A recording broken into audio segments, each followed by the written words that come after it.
Hi, my name is Dominic Santiago, aka DJ, which is short for Dom Jr.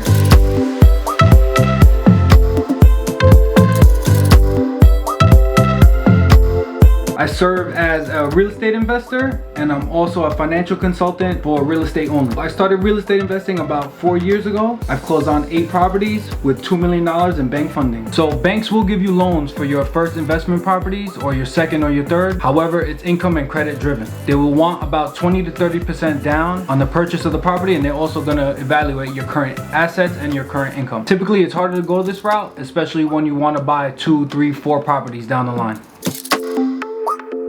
The first house I invested in was about $100,000. It came to me by a friend who had a short sale approved. It was a 4-family unit and it needed about $60,000 in renovations. The house currently generates $3,000 in rental income and an additional $600 in parking.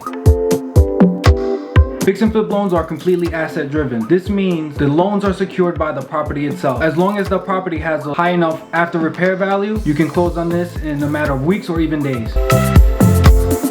The first home I flipped was in 2016. It was actually a condo which was down the block from my house. I got a real estate investor to actually front the money. So the way it worked was he invested all the money, I did all the work, and then we split the profits 50-50. Not every investor is always gonna do a deal like this, but the key to the project was being comfortable in the area. You wanna know your area, and obviously I live down the block, so it was easy for me to get there. It was easy for me to get to Home Depot. That's the key. You wanna be very informative in your area and know the ins and outs.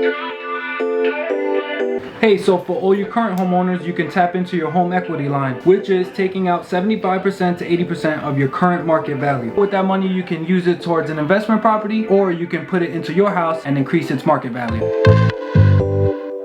So the second property I had purchased was for $180,000. I ended up going to the bank and refinancing it and took out of my home equity line an additional $60,000. With the $60,000, I bought 2 more additional rental properties. Hey, so when you're looking for real estate advice, you want to make sure you're with professionals who are actually doing the work, people who have been there, done that, been through trials and tribulations, and not just, your cousin or your friend. Get with a professional and learn the right steps to take. It's all about systems and it's all about following strategies. Hey, so come to the office, come check us out. Let us know if you have any questions. We're here to serve. We want to lead you in the right direction. Let's get it done.